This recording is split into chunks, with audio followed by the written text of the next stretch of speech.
अस्सलाम वालेकुम नाज़रीन, मैं आपका होस्ट मोहम्मद अज़ीम। मैं आप नाज़रीन से सद्दू मूसेवाले की ज़िंदगी की चंद बातें शेयर करूंगा। अगर मेरी वीडियो आप लोगों को अच्छी लगे तो ज़रूर आगे शेयर कीजिएगा और कमेंट में भी ज़रूर बताइएगा कि आपको मेरी ये वीडियो कैसी लगी। नाज़रीन, सद्दू मूसेवाला 11 जून 1993 ज़िला मानसा में पैदा हुआ। सद्दू मूसेवाले का पेशा गुलूकार था, यानी कि आप गुलूकारी के पेशे से वाबस्ता थे। सद्दू मूसेवाले की मादरी ज़बान पंजाबी थी। सद्दू मूसेवाले ने गुरु नानक देव इंजीनियरिंग कॉलेज लुधियाना में 2016 में ग्रेजुएशन किया। सद्दू मूसेवाले ने अपनी ज़िंदगी का, अपने कैरियर का आगाज़ यानी कि अपना पहला गाना कनाडा में गाया। इसके बाद सद्दू मूसेवाला ने 2018 में भारत में आकर लाइव गाना शुरू किया। सद्दू मूसेवाले ने काफ़ी फिल्मों में भी गाने गाए। सद्दू मूसेवाला एक स्टेज परफॉर्मेंस से पहले अपने चाहने वालों से कुछ बातें शेयर कर रहा है। आइए हम आप नाज़रीन को भी वो बातें सुनाते हैं कि वो अपने चाहने वालों से क्या कह गया, क्या बातें उसने अपने चाहने वालों से की। आइए नाज़रीन सुनते हैं। ਜਦੋਂ ਟੈਲੈਂਟ 'ਚ ਬੀਟ ਨਹੀਂ ਹੁੰਦਾ ਫਿਰ ਇਲਜ਼ਾਮ ਲੱਗਦੇ ਨੇ ਮਿੱਤਰੋ। ਇਹ ਦੁਨੀਆਦਾਰੀ ਬੜੀ ਗੰਦੀ ਚੀਜ਼ ਹੈ। ਉਹ ਕਹਿੰਦੇ ਨਹੀਂ ਹੁੰਦੇ ਜੇ ਬਰਾਬਰੀ ਨਾ ਹੋ ਸਕੇ ਤਾਂ ਬਦਨਾਮੀ ਸ਼ੁਰੂ ਕਰ ਦਿਓ, ਪਰ ਫਿਰ ਇਹ ਭੁੱਲ ਜਾਂਦੇ ਨੇ ਵੀ ਬਦਨਾਮੀ ਨਾਲ ਸਿਰਫ ਅਸੀਂ ਬਦਨਾਮ ਹੋ ਸਕਦੇ ਹਾਂ, ਨਾਕਾਮ ਨਹੀਂ ਹੋ ਸਕਦੇ। ਕਦੇ ਬਦਨਾਮੀ ਹੁੰਦੀ ਹੈ, ਇਹ 4 ਵਿਆਹ ਨੇ 5ਵਾਂ ਵੀ ਕਰਵਾਵਾਂਗੇ, ਦੱਸੋ ਤੁਸੀਂ ਕੀ ਲੈਣਾ ਕਿਸੇ ਤੋਂ। ਸਾਡਾ ਸਿਰਫ ਗਾਣਿਆਂ ਤੱਕ ਹੈ, ਐਂਟਰਟੇਨਮੈਂਟ ਤੱਕ ਹੈ, ਦੈਟਸ ਇਟ।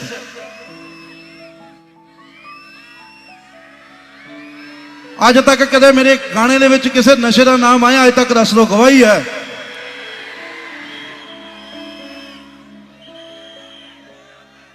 ਲੋਕ ਆਪ ਹੀ ਗਾਣੇ ਗਾ ਕੇ ਆਪ ਹੀ ਨਸ਼ਾ ਛਡਾਊ ਕੇਂਦਰ ਵਾਲੇ ਬਣ ਜਾਂਦੇ ਨੇ। ਹਥਿਆਰਾਂ ਦੀ ਗੱਲ ਕਰਦੇ ਆ, ਮੈਂ ਵੀ ਮੰਨਦਾ ਕਰਦਾ, ਪਰ ਸਾਡਾ ਧਰਮ ਹਥਿਆਰਾਂ ਤੋਂ ਬਿਨਾਂ ਕੀ ਆ? ਠੀਕ ਹੈ ਨਾ ਜੀ। ਹਥਿਆਰ ਉਦੋਂ ਤੱਕ ਵਧੀਆ ਚੀਜ਼ ਹੈ ਜਿੰਨਾ ਚਿਰ ਤੁਹਾਡੀ ਸੇਫਟੀ ਲਈ ਹੈ। ਜਦੋਂ ਕਿਸੇ ਤੇ ਹਵਾ ਕਰਨ ਲੱਗ, ਜਦੋਂ ਮਾੜੀ ਚੀਜ਼ ਆਪਦੇ ਲਈ ਵੀ ਤੇ ਦੂਜੇ ਲਈ ਵੀ। ਇਹ ਸਾਡੀਆਂ ਸੋਚਾਂ ਖਰਾਬ ਨੇ ਬਾਈ, ਕਿਸੇ ਤੇ ਕੋਈ ਨੁਕਸਾਨ ਨਹੀਂ।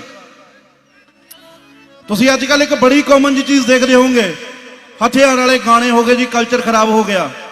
ਇਹ ਕਿਹੋ ਜਿਹਾ ਤੁਸੀਂ ਦੁਨੀਆਦਾਰੀ ਸੁਧਾਰ ਰਹੇ ਹੋ ਵੀ ਗਾਣਿਆਂ ਵੱਲ ਦੇਖ ਰਹੇ ਹੋ, ਉਧਰ ਵੈਬ ਸੀਰੀਜ਼ ਬਣ ਰਹੀਆਂ, ਉਹਨਾਂ ਤੇ ਤੁਹਾਡਾ ਧਿਆਨ ਨਹੀਂ ਜਾ ਰਿਹਾ।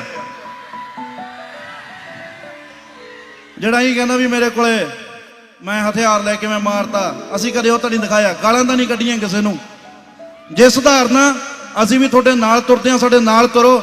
ਅਸੀਂ ਗਾਉਣੇ ਬੰਦ ਕਰਦੇ ਹਾਂ, ਲਾਇਸੈਂਸ ਬੰਦ ਕਰੋ, ਹਥਿਆਰ ਰੱਖਣੇ ਬੰਦ ਕਰੋ, ਦੇਸ਼ ਦੇ ਵਿੱਚ ਬੰਦ ਕਰੋ ਸਾਰਾ ਕੁਝ, ਠੇਕੇ ਬੰਦ ਕਰੋ, ਸਾਰਾ ਕੁਝ ਬੰਦ ਅਸੀਂ ਵੀ ਕਰਦੇ ਹਾਂ।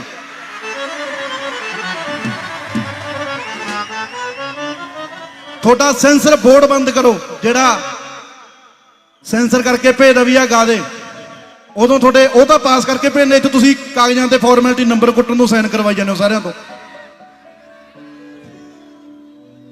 ਨਾਲੇ ਇੱਕ ਸੋਚ ਹੈ, ਆ ਮੁੱਠੀ ਵਾਂਗੂ ਸੋਚ ਲੋਕਾਂ ਦੀ ਜੁੜੀ ਹੋਈ ਹੈ। ਮੈਂ ਮੇਰੇ 6ਵੀਂ ਕਲਾਸ ਤੋਂ ਗਾਣੇ ਸੁਣ ਰਿਹਾ ਹਥਿਆਰਾਂ ਵਾਲੇ, ਕਾਲਿਆਂ ਦੇ ਗਾਣੇ। ਮੈਂ ਕਦੇ ਕੁਝ ਨਹੀਂ ਕੀਤਾ। BTech electrical engineer 6.5 band IELTS ਦੇ ਵਿੱਚੋਂ ਕੈਨੇਡਾ ਗਿਆ, ਫਿਰ ਗਾਇਕੀ 'ਚ ਆਇਆ। ਮੈਂ ਕਦੇ ਕਿਸੇ ਦੇ ਗੋਲੀ ਨਹੀਂ ਮਾਰੀ। ਕਿਉਂ ਨਹੀਂ ਮਾਰੀ? ਕਿਉਂਕਿ ਮੇਰੇ ਮਾਪੇ ਮੈਨੂੰ ਸਮਝਾਉਂਦੇ ਸੀ ਵੀ ਪੁੱਤ ਆਹ ਤੇਰਾ ਚੰਗਾ, ਆਹ ਤੇਰਾ ਮਾੜਾ।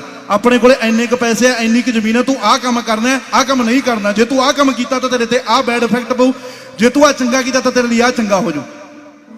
ਉਹ ਜਦੋਂ ਤੁਸੀਂ ਆਪਦੇ ਜਵਾਕਾਂ ਨੂੰ ਕੁਝ ਦੱਸਣਾ ਹੀ ਨਹੀਂ, ਫਿਰ ਆਪਾਂ ਲੋਕਾਂ ਤੇ ਕਿਉਂ ਥੋਪਦੇ ਆ ਵੀ ਤੁਸੀਂ ਖਰਾਬ ਕਰਤੇ ਜਵਾਕ।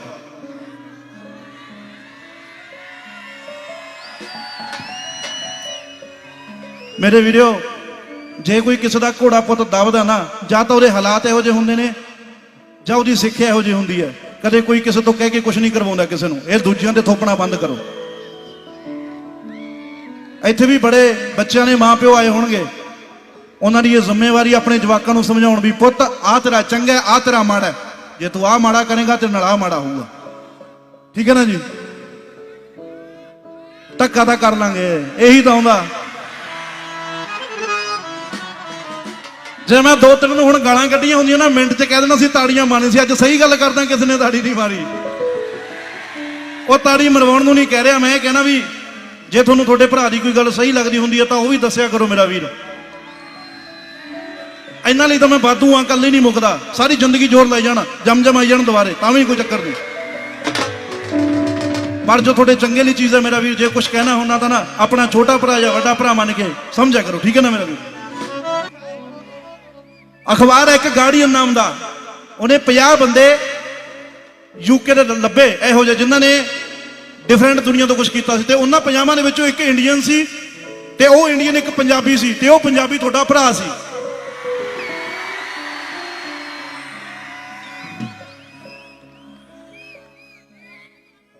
ਪਹਿਲਾਂ ਕਦੇ ਕੋਈ ਇੰਗਲੈਂਡ ਦੇ ਵਿੱਚ ਪੰਜਾਬੀ ਗਾਣਾ ਵੱਜਿਆ ਨਹੀਂ ਮਿੱਤਰੋ, ਹਜੇ ਤੱਕ ਟੌਪ ਤੇ ਹੀ ਹੈ AK-47 ਗਾਣਾ ਆਪਣਾ। ਸੱਭਿਆਚਾਰ ਵਾਲਿਆਂ ਨੂੰ ਕਦੇ ਕਦੇ ਮੜੇ ਟੌਪ ਚਾਰਟ ਦੇਖਿਆ ਕਰੋ ਦੁਨੀਆ ਦੇ। ਆਪਾਂ ਬਿਲਕੁਲ 1% ਹਿੱਸਾ ਇੰਡੀਆ ਦਾ, ਤੇ ਆਪਣੇ ਇੰਡੀਆ ਦੇ 1% ਹਿੱਸੇ ਚੋਂ ਅਸੀਂ ਕਿੱਥੇ ਜਾ ਕੇ ਬੋਲ ਰਹੇ ਹਾਂ। ਇੱਜ਼ਤ ਕਰਿਆ ਕਰੋ, ਜੈਲਸੀ ਨਾ ਕਰਿਆ ਕਰੋ ਮੇਰਾ ਵੀਰ।